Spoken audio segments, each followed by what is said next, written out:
Kalaflaya tuhania the tolo tavala tatu tupukela ia voi puli ponei. Greetings and kalaflaya to these are our news bulletin for tonight. Koe whamanatuanga he taha seo tau he mawhala me motua siha mani. That 100 years on, lest we forget, soldiers of the Great War remembered. Fua ke tupe e whatuwhana New Zealand mai taunga hua he Pasifika. New Zealand government provides Pacific Enabling Fund. Koe tau whawhiawhia he whahinga hua whawhang matangi, be weather prepared awareness raised through Talent Quest.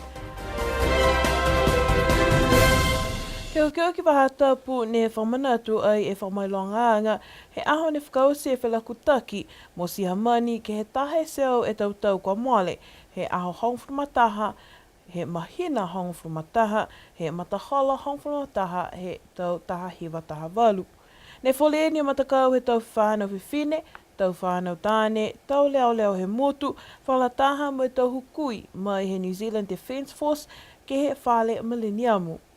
Ke he tau whamatalanga ko mai kia e komisina lahi ha New Zealand ki niwe, ko e lilifu ko Kirk Yates ke whakise tau manatu whakaue ke he tau toa tahe seo milimu o fulu ha niwe ne ko whenonga ke lata mo i whelakutaki whakamua he lalolangi. Nā kai hai ai ke motu e lilifu palemia ko Sir Taketalangi ke ka kua maike e hukui palemia lilifu ko Dalton Tangilangi ke whai kupu hangao ke he whamanatuanga ke he ahotapu kua mole. I hauanga o ke whamanatuanga kia huia. Wea ahoia ke saia o ke kauparataha ai. E tō takau neua ne kata o tōru na whanau o tōsa. Ke whamore e mea ke tōwhi ai. Ane e kua tahe seo tau. Tōnga ia ni ka kise mai whakalawai. Kua no nofo ki o kia tau tō. Ato tau sāngana. Anaki au ke i tūmau e kawaka ki kua. Ke tōku kuose se rau rana. Ke mhaini whētu se nā. Haia pōki i te mahane. E tau whakatala ia ke mutu ko whanau. Alau tōre e tau ki kati e rau rana. E tau se ai e ia e Christine ki a ko hea e whono ki kati. Ke ngāta ia o e mea ni te he ki kau kua taka. Ko ke whekau se nā. Aha kina ki mai i hakwe.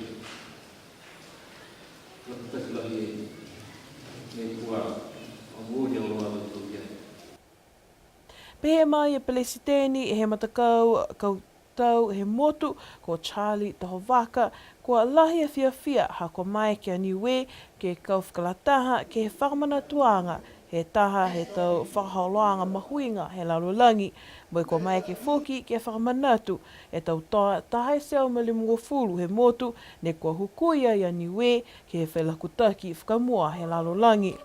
Haha iai e matakau ka pahaka mai New Zealand ne ha whangi e lautolu e whakaholoanga sivi lo longo he whahinga hua whawhang matangi ki ha whiawhi whaiumu ke whamanatua ke whakausi e whelakutaki mo siha mani he tau tahi wa taha walu. Ne whai whakahekeanga whoke a lautolu ke he whakaholoanga ke whale millenniumu he ahotapu.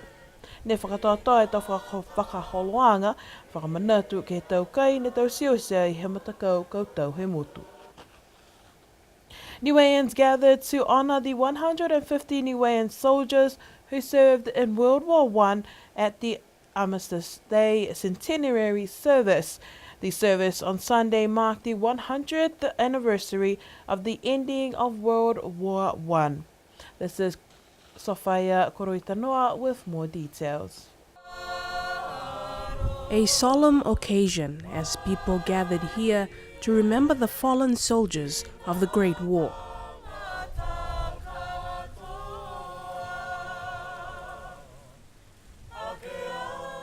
"150 Niueans were part of the Great War. 150 young Niueans, handsome people in Turkey, make a huge contribution to this war from a tiny nation of 3.5 population at the time. 140 had never left the island.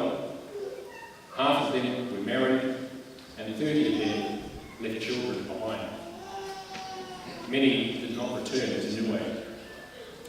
Those that did return were changed, as too were their families, changed forever.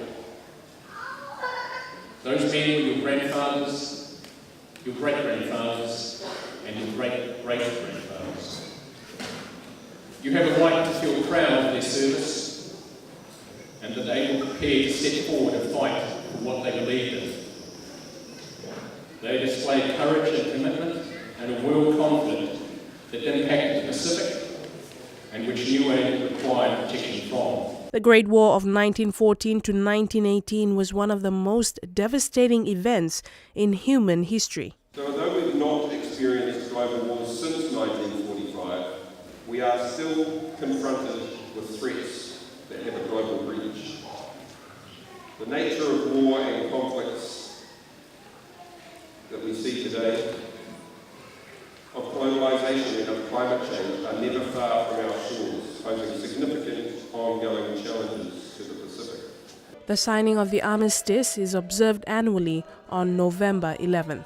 Sofia Koroitanoa, BCN News. Ko whā kia he hangai uluwhakatonu ke whakatuwhānoa New Zealand ko Winston Peters ono poi ni $5 miliona tupe Amerika ke lata mai tau motu ke he atu Pasifika. Pe he lilifu pale mea ko Sir Toke Tufukia Tālangi, mai ke he tau tupe nei ke whakatupe moe langmatai e tau ngahua ne kua nākai potoia ke tau whakaholoanga whamahani he whakatuwhānoa New Zealand. Whakakise e tau manatu whakaue he lilifu pale mea he motu ha koe whehanga ianga he tau whakatuwhānoa ne ua ke he mahina o ke topa ne kua whakaurua i e whale tau taonga ni we ne kua langmatai he whakatuwhānoa New Zealand ke whakatupe. The Premier, Sir Toke Tālangi, welcomes the announcement by New Zealand's Foreign Affairs Minister, Winston Peters, of the establishment of a $6.7 million for the Pacific Enabling Fund. The Premier is particularly pleased that the fund is targeted at a range of activities which sit outside New Zealand's formal and funding arrangements, but that are still important to the region.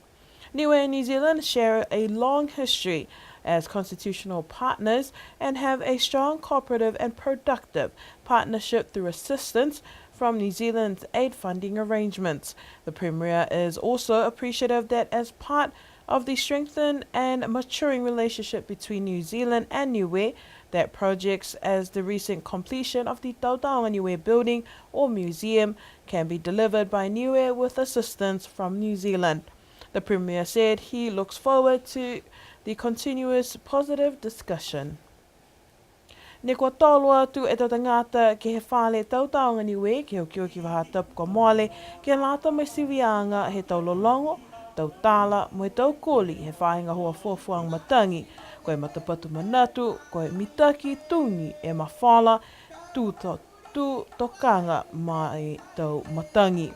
Pēr mai takitaki e whainga hua fuafuang matangi ko Rossi Msiapo, ko tō mawhala mai fulufulala e tau whakaholoang hea whiawhi, whaiumu ha kua tokolonga, mo e kehe e tau puhala ne kua whakakise e loaanga he tau tangata ke he hiki-hikianga he matangi, he tau puhala koli, tau lalongo, mo he tau alanga tāla. Kautua i amatuwhine mai he maanga matalau ko Audrey Paka Panama ke he tau alanga tāla tau alanga tāla. Tu ua fofo tālangi mai male loa la kepa, tolua ke matuwhine ko Taumalua Jackson mai whineo ne hakupu. Kautua matakau he tau whiwhine Niue Council of Women ke he tau lolongo tuai, tu ua whineo ne tūtokanga hakupu, mai tūtolu a makefu pini a mina. Toko hiwa e matakau ne kua whetoko ke he fufuta he tau koli tuai, kautua whenua ne tūtokanga, ua ake a liku tamahale leka, tōlua ki e matakau Niue Council of Women. Kei tau seoseanga motu kautua e matakau hala kepa, ke he fufuta ke he tau koli tuai, kautua e whenua ne tūtokanga ke he tau lolongo tuai.